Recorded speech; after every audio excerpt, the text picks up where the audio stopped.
Hey guys, welcome back to my channel వైనాజ్ official. So ఇవాళ వీడియోలో మనం దోసకాయ పప్పు ఎలా చేయాలో చూద్దాం. 2 గ్లాసుల కందిపప్పు వేసుకోవాలి.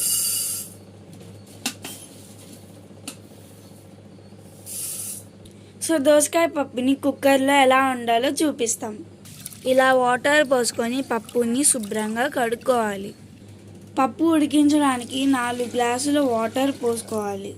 దోసకాయ పప్పుకు కావాల్సిన పదార్థాలు: దోసకాయ, టమాటా, చింతపండు, పచ్చిమిర్చి.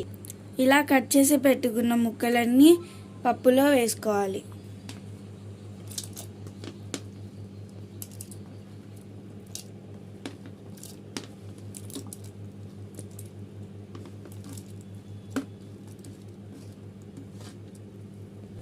½ టీ స్పూన్ పసుపు, 2 స్పూన్ల కారం.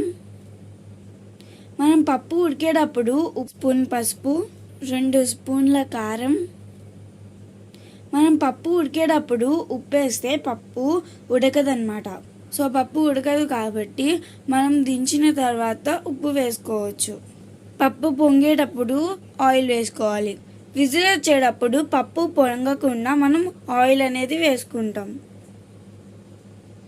ఇలా పైన కొంచెం ఆయిల్ వేసుకుంటే పప్పు అనేది పొంగదన్నమాట. పప్పు మొత్తాన్ని ఇలా కలుపుకోవాలి. ఇలా కుక్కర్ మూత పెట్టేసుకోవాలన్నమాట. ఇలా విజిల్ పెట్టుకొని 5 విజిల్ వచ్చేదాకా పప్పు పెట్టుకోవాలి. పప్పు ఉడికించుకోవాలన్నమాట. ఇలా పొయ్యి వెలిగించుకొని కుక్కర్ పెట్టుకొని 5 విజిల్ వచ్చేదాకా పప్పుని ఉడికించుకోవాలి. సో మనం పప్పులో ఆయిల్ వేసుకున్న వల్ల విజిల్ పొంగినప్పుడు మనకి పప్పు అనేది పొంగలేదన్నమాట. సో మనం పప్పు ఉడికించుకునేటప్పుడు ఇదొక చిట్కా అన్నమాట. ఇలా 5 విజిల్ వచ్చిన తర్వాత మనం స్టవ్ ఆఫ్ చేసేసుకోవాలి. ఇలా ఆవిరంతా పోయిన తర్వాత కుక్కర్ మూతని తెరవాలి. చూడండి పప్పు ఎలా ఉడికిందో. పప్పులో తగినంత ఉప్పు వేసుకోవాలి. ఇందాకలో మనం వేసుకోలేదు కాబట్టి ఇప్పుడు వేసుకుందాం. పప్పుని ఇలా మెత్తగా చేసుకోవాలి. పప్పు తాలింపుకి పొయ్యి వెలిగించుకొని ఒక చిన్న బాండి పెట్టుకొని 2 గిన్నెల నూనె, ఆయిల్ వేడైన తర్వాత పోపు దినుసులు, 4 ఎండుమిర్చి ఇలా తుంపుకొని వేసుకోవాలన్నమాట. కొన్ని ఉల్లిపాయ ముక్కలు,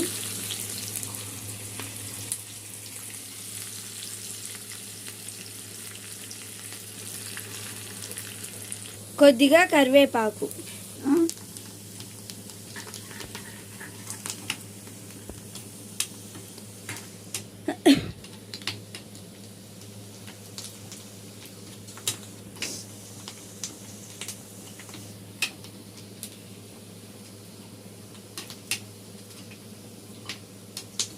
ఇలా చూపిస్తున్న విధంగా ఆనియన్స్ అనేది బాగా ఫ్రై అవ్వాలి. తాలింపు మొత్తం పప్పులో వేసేసుకోవాలి.